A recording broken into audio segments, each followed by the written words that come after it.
राज्य के मुख्यमंत्री विप्लव कुमार देव के प्रति की गई अभद्र टिप्पणी के खिलाफ भारतीय जनता युवा मोर्चा 40 साब्रुम मंडल और महिला मोर्चा की पहल पर आज साब्रुम बाजार में जुलूस और रैली का आयोजन किया गया।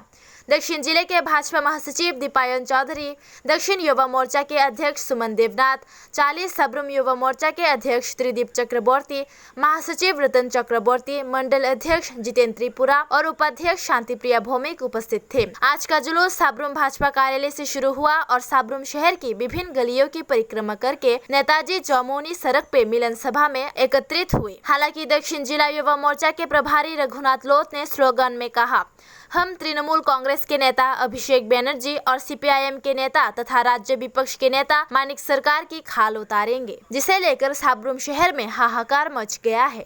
আমাদের যুব মোর্চা এবং মহিলা মোর্চার উদ্যোগে প্রত্যেকটি বিধানসভায় সেখানে র্যালি অনুষ্ঠিত হচ্ছে, বিক্ষোভ র্যালি।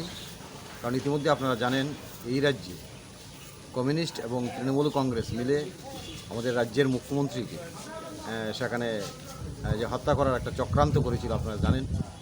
সেই চক্রান্তের বিরুদ্ধে আমরা ধিক্কার জানাই এবং তার প্রতিবাদে আজকে সারা রাজ্যেই সেখানে প্রতিবাদ মিছিল, বিক্ষোভ মিছিল অনুষ্ঠিত হচ্ছে।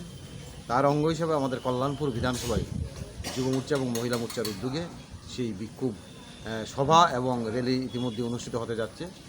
এর মধ্যে মিছিল আসছে, কিছুক্ষণের মধ্যে সভাও শুরু হবে।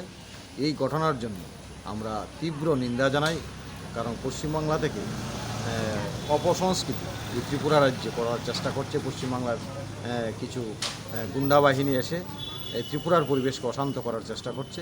কাজে এই রাজ্যের মানুষ, সারা ভারতবর্ষের মানুষ জানে পশ্চিমবাংলার নির্বাচনের পর কী সন্ত্রাস, কীভাবে দর্শন, কীভাবে ভারী ঘরচারা মানুষ, কীভাবে আসাম রাজ্যে পর্যন্ত শরণার্থী হয়েছে সেই সন্ত্রাসের কারণে। ওই জায়গায় দাঁড়িয়ে আমরা ত্রিপুরা রাজ্যের শান্তির পরিবেশ, গণতন্ত্রের পরিবেশ সেখানে অটুট রাখার জন্য এবং প্রত্যেকটা মানুষ সেই অনুষ্ঠানে সামিল হচ্ছে এবং প্রতিবাদ জানাচ্ছে যে পশ্চিমবাংলার অপসংস্কৃতি ত্রিপুরা রাজ্যে চলবে না। এবং পশ্চিমবাংলার যারা গুন্ডা বাহিনী এসেছে আমাদের রাজ্যের মুখ্যমন্ত্রীকে কীভাবে বাজেভাবে সেখানে বলার চেষ্টা করেছে, কাজেই সেটা শুধু মুখ্যমন্ত্রী নয়, সারা রাজ্যের 37 লক্ষ মানুষকে অপমান করেছে। তার প্রতিবাদেই আজকে সারা রাজ্যে বিক্ষোভ মিছিল এবং সভা এবং তারই অঙ্গ হিসেবে কল্যাণপুরেও অনুষ্ঠিত হচ্ছে।